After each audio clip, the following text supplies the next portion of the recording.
Hey everybody, what is going on? I am Maximus Rex and this is Big Baby Reviews. Check out my comics at KingComics.CA, Big Baby, Star Crasher. Check out my videos on YouTube. The channel is KingComics2021.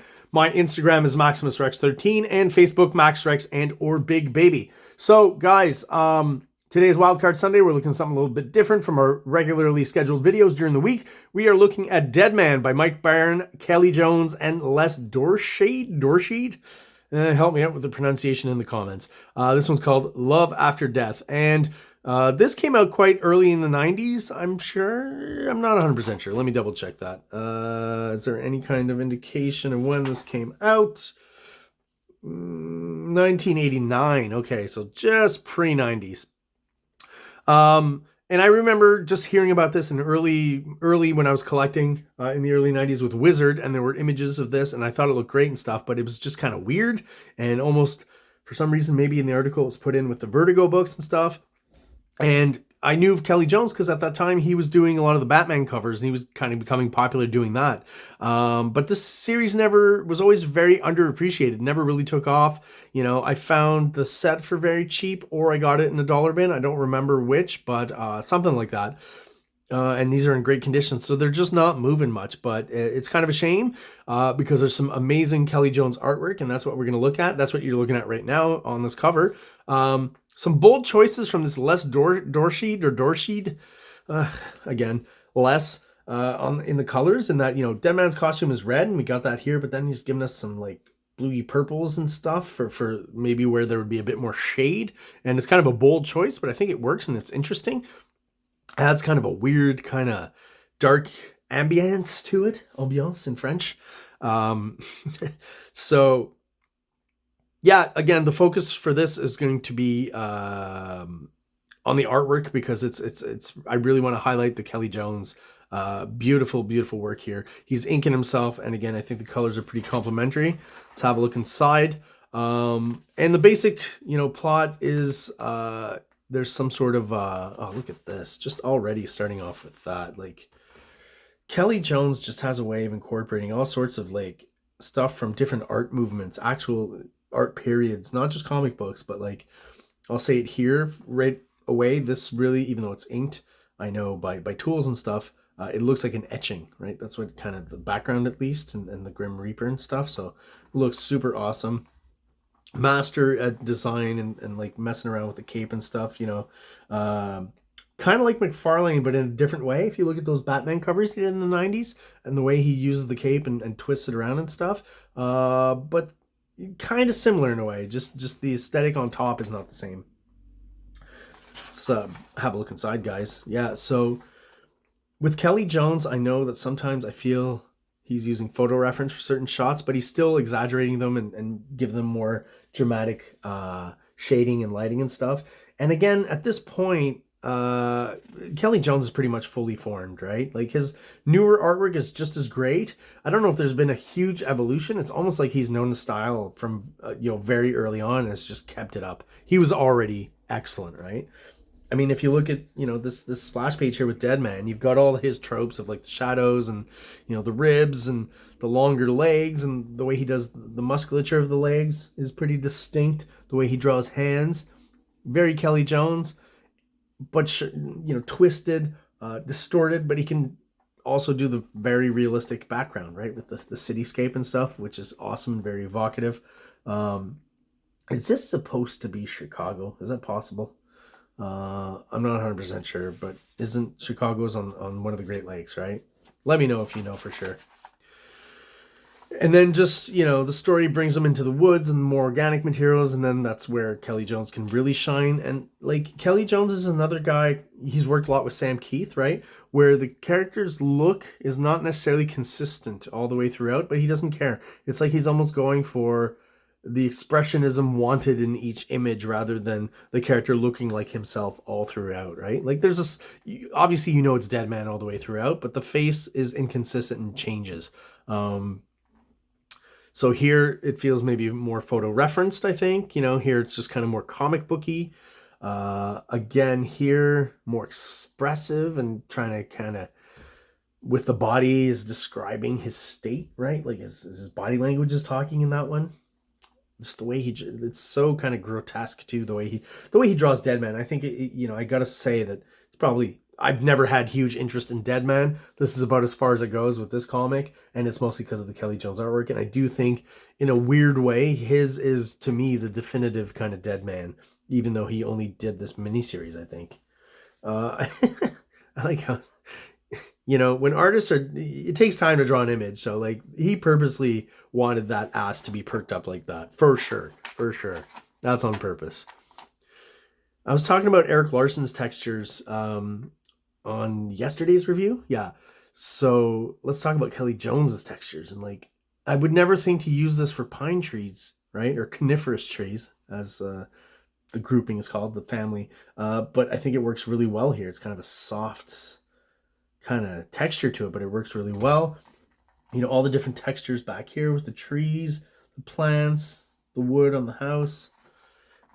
This is a great textural page as well, right? Just such evocative, kind of always very horror inspired. I gotta be careful how I say that. Horror movies. A lot of inspiration Kelly Jones gets from old horror movies from the 50s and 60s and stuff that he's into. I'm sure he's into more modern stuff as well, but he some of this lighting I think is referenced. The face might be drawn from memory and not using reference, but then you take a picture of someone with stark lighting and kind of apply it to your drawing.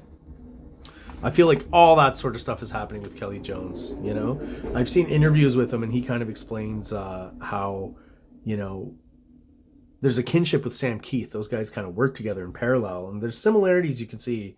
I would say maybe Kelly Jones is a little more refined, but the twisting of the body and the exaggeration and stuff is kind of sometimes in the same vibe as Sam Keith. And he says, he liked watching Sam Keith work because he would attack the page, right? And he would like throw black tape on there and lots of white paint and like, change things if he had to. So Kelly Jones, kind of works in the same way. And again, he's going for just maximum expression, I feel, is what he's looking for in his artwork, and mood and vibe. Beautiful. And like, he can get into the fine line work. He's a student of Bernie Wrightson, right? So, again, that's definitely a purposeful shot there. That's hilarious. He's just got the little bit that would cover up. I mean, Psylocke in X-Men, we've seen her crotch a bunch of times, but, he covered it up here. I don't know if that's a joke or something, but... So here's a shot, that you could, I would say, is maybe akin to some Sam Keith stuff and twisting of the anatomy. What if the Max is really skinny in his crouched over poses? He would kind of look like this, right? So fun. Looks great. Yeah, just all throughout the skeletal kind of aspect to his body, but then he's got muscles in the legs, and like, again, just his interpretation I think is just great. And look at these backgrounds. Like, how evocative is that? He did some alien stuff too, which I'll have to look at some point and review, because I was about to say, looking at this, I feel like this is like Geiger's living room or something. If you've ever seen interviews with Geiger, documentaries or anything, this is kind of, he's got a German, no, not German, but close to it. He lives in Austria, or lived in Austria, God rest his soul, and because he passed away, right, a few years ago. And take out the pentagram maybe, but the interior of his house was very dark and foreboding, and had lots of furniture based on his artwork and stuff. So very similar to this. Kind of creepy, like you would imagine Geiger's house, I guess, if you know anything about Geiger. But yeah, all these stark lighting shots are great. And again, the Deadman's body language, it's always kind of giving you the torment and the emo-ness of it all, of being Deadman, is I guess how I describe it, right? He's very emo, but I like this. It's a character that I think it really fits, right? Sometimes it's to the point where, like, I'm not even sure anatomy-wise what exactly is going on here. That's an arm, that's an elbow, a leg here. That's his ass. So he's kind of, anyways. But I kind of like that I can't even tell. It's because he's twisted the body so much that once he starts doing like foreshortening and stuff, it's just so weird. guess it fits the book. Yeah, and here's some more examples of, you know, the Bernie Wrightson influence, but just the soft, you know, just the crazy artwork with a soft kind of classic rendering is you know what defines Kelly Jones and makes him different and very distinctive as an artist as well, right? Because he'll go like Sam Keith, he'll go for more realistic sometimes and then more cartoony, more exaggerated, and just, you know, he doesn't cheap, as opposed to Sam Keith, who I think, you know, goes more for grit and expressionism and all that, and sometimes maybe foregoes the backgrounds for that. Kelly Jones is not cheaping out on any of your backgrounds. Once again, that mushroom there, tell me that's not a dick. Like, there's no way you draw it that way and think that's just a mushroom. Just like the perked up butt earlier. If you think it's there on purpose, it more likely is. These moments where they pull away with a negative space, though, and no backgrounds really works well, but only works if you're opposing it to shots with very complete, you know, evocative backgrounds. If you don't have that throughout the comic and all you have is this, it doesn't work quite as well when you have this kind of sequence, right? And again, it's the storytelling of it. You know, he knows when to pull away and use the negative space for effect, right? And it probably has something to do with the storyline for sure, you know, but he's not cheaping out on any of the backgrounds. Here's an interesting shot, like almost, again, very Sam Keith-like. Here's a shot where I think that you can see the similarities in their work. The hips sticking out like two dicks. Like, this, who would think to do that? Just Kelly Jones, I guess. Here's a kind of classic Jelly Jones. Jelly Cones depiction of, you know, just when he pulls in on a face, rather cartoony, you know, the mustache, everything, but just a fairly realistic rendering to it. And again, just it's a lot more elegant than Sam Keith, which is fine. It works well for Kelly Jones, and I appreciate the grit of Sam Keith. It's not a, I'm just comparing them. I'm not saying one's better than the other. And I will say, from like, he's good at picking those different angles, up shots, down shots. You know, he's really varied in the points of view all throughout the comic. And again, he brings back the negative space for this romantic sequence. So yeah, he's basically, the basic plot line here is that he's visiting some sort of haunted circus, right? Traveling circus. And it feels like these people can't escape the circus who work there. Or part of the circus. More examples of how the face shifts, right? Sometimes like more human, maybe for softer parts, and then more monstrous when stuff happens or for effect, right? What a great shot here. And these are the shots, like I said, like this is inspired by like the old horror movies, Nosferatu kind of vibe, right?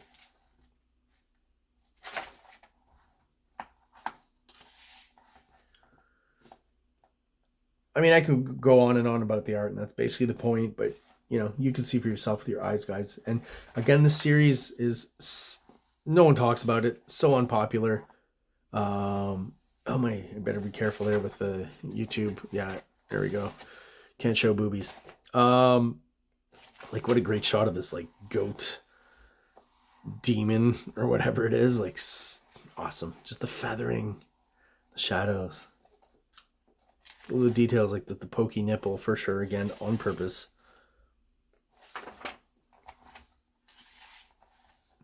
But what I was saying is, like, if you're into this, like, you can find this for cheap pretty much anywhere. I've seen this in bins, like in almost every comic shop, and it's a shame, really, I gotta say, because just art wise, like the story's pretty interesting and fun too, gothic horror kind of vibe, you know. But the artwork is just so amazing. It's like, you know, when he came upon this series, he really kind of finally hit his stride and had his style kind of set. And that's what we get from then on, which is great. Like, again, I'm not saying he didn't evolve. Of course, he's gotten better here and there, but he was already super awesome. So, you know, it's in increments now. It's Twisted Trees. You know, he's doing some of that McFarlane stuff. You got the foreground. you know, with the rocks in the tree, and then the framing here, you know, to create that extra layer of depth. Very cool. And the body horror is just, ugh, look at that. Great horror panel right there. Satanism, that's always fun in a horror comic, right? But always, like, just master of shadow and setting the mood. Again, the background, so evocative all throughout. It really is very cinematic. Very cinematic. And not, you know, oh, it's all wide panels, so it's cinematic because it's like a camera frame. No, cinematic in the pacing, right? And in what he chooses to show you in the image. I mean, look, again, last review rather, yesterday, Savage Dragon, I was talking about that splash page with the building and the explosion, how, you know, it sets the scene, there's no people in there.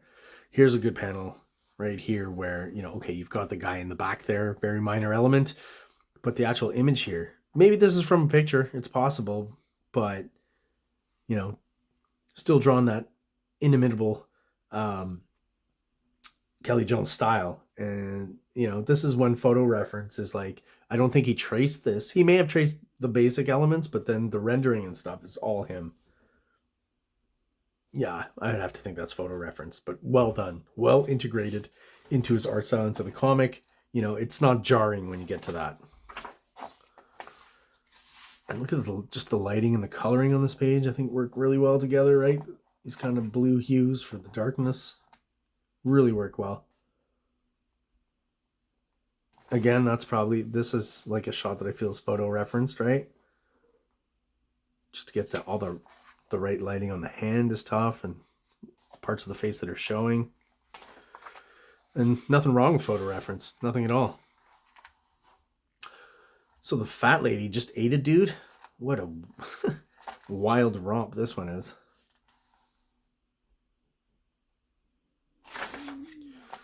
Yeah, it's a pretty wild comic. Love it. Look at this. More body horror. Let's kind of see, this is like a shot where he kind of reverts to literal cartooniness, right? Kind of a Sam Keith kind of thing I've talked about in the Max.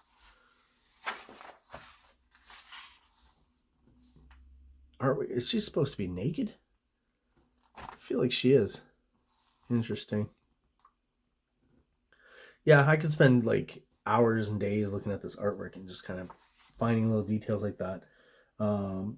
This shot here, I think, is super awesome and evocative. And like, see how he kind of starts slowing off on the detail and just trails off there into negative space. So great.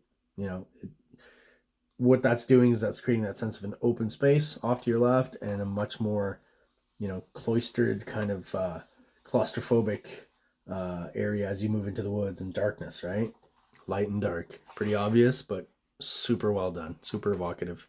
Again, very horror movie like, you know, Sleepy Hollow or something. And again, just all those great textures. Great kind of, you know, smoky movement effects, I guess is what you call it. You know, kind of Kirby type stuff, but really pushed forward. I don't know how else to describe it, but, and even on this page back here, once again, he's kind of going for a look where it looks like an etching, right? Very talented artist, like just a great looking series. If you're into art or just Kelly Jones art, you got to get this one. There's a second issue which I have as well, so I'll be reviewing that one next Sunday. So part 2 of Deadman next week on Wildcard Sunday. Guys, thank you so much for watching. If you're subscribed and you're still checking out the videos, thank you for being there. If you are watching but are not subscribed, please do so below. It only takes a second. Really helps the channel, helps us grow, helps get us out there to other people who are into comic books just like we are. There's not a lot of us out there, but, you know, hopefully we can get together, create a community, and share our love for comic books. So everyone out there, have yourselves an awesome Sunday. King Comics presents Big Baby, Volume 1, Issues 1 to 13. 204 pages of story and art. King Comics also presents Star Crasher one-shot, 32 pages, cosmic sci-fi surrealist adventure. You can find these fine comics at KingComics.CA, at MaximusRex13 on Instagram, or on Facebook, MaxRex or Big Baby.